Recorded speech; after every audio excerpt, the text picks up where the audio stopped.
চারদিকে থমথমে পরিবেশ আর উৎকণ্ঠা। রাজনীতির দৃশ্যপটে তখন একটি জায়গা ছাড় দিতে নারাজ দুই প্রধান দল, কিন্তু পর্দার আড়ালে তখন তৈরি হচ্ছিল ভিন্ন এক চিত্রনাট্য। কি ঘটেছিল সেদিন বঙ্গভবনের অন্দরমহলে? কেনই বা সেনাপ্রধানকে সেদিন রাষ্ট্রপতির দরবারে ছুটতে হয়েছিল?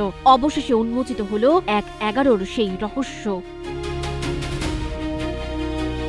ক্যালেন্ডারের পাতায় দিনটি ছিল ১১ই জানুয়ারি ২০০৭। সেদিন দুপুরে সেনাপ্রধান জেনারেল মঈন-ই আহমেদের নেতৃত্বে সামরিক শীর্ষ কর্তারা বঙ্গভবনে প্রবেশ করেন। মঈন-ই আহমেদের স্মৃতিচারণ অনুযায়ী তৎকালীন রাষ্ট্রপতি ইয়াজউদ্দিন আহমেদকে তারা দেশের চরম অস্থিরতা এবং আন্তর্জাতিক চাপের বিষয়টি সবিস্তারে জানান। বিশেষ করে সব দলের অংশগ্রহণ ছাড়া নির্বাচন হলে জাতিসংঘ শান্তিরক্ষা মিশন থেকে বাংলাদেশ সেনাবাহিনীকে বাদ দেওয়ার প্রচ্ছন্ন হুমকি সেনাপ্রধানকে বিচলিত করে তুলেছিল। উদ্ভূত পরিস্থিতিতে রাষ্ট্রযন্ত্রকে সচল রাখতে তারা জরুরি অবস্থা জারির প্রস্তাব দেন।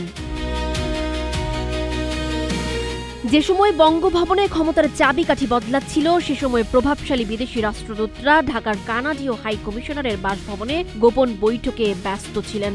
সেই বৈঠকে রাজনীতিবিদদের প্রতি বিদেশিদের কঠোর বার্তা ছিল স্পষ্ট। সমঝোতা না হলে পরিস্থিতি ভিন্ন দিকে মোড় নিতে পারে। তৎকালীন বড় দুই দলই এই আসন্ন ঝড়ের সংকেত পুরোপুরি বুঝতে ব্যর্থ হয়েছিল।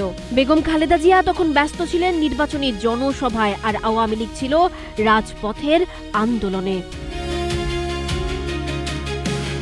জরুরি অবস্থা জারির পর রাতে শুরু হয় নতুন সরকার গঠনের প্রক্রিয়া। অধ্যাপক ইউনূস অপারগতা জানালে দায়িত্ব পান ডক্টর ফখরুদ্দিন আহমদ। যদিও শুরুতে এই সরকারকে আওয়ামী লীগ তাদের আন্দোলনের ফসল বলেছিল, কিন্তু দ্রুতই সরকারের রূপ বদলে যায়। -2 ফর্মুলা, রাজনৈতিক নেতাদের গ্রেপ্তার আর সংবাদ মাধ্যমের ওপর কঠোর নিয়ন্ত্রণ শুরু হয়। দীর্ঘ 2 বছর পর 2008 সালের ডিসেম্বরের নির্বাচনের মাধ্যমেই অবসান ঘটে এই সেনা সমর্থিত শাসন ব্যবস্থার।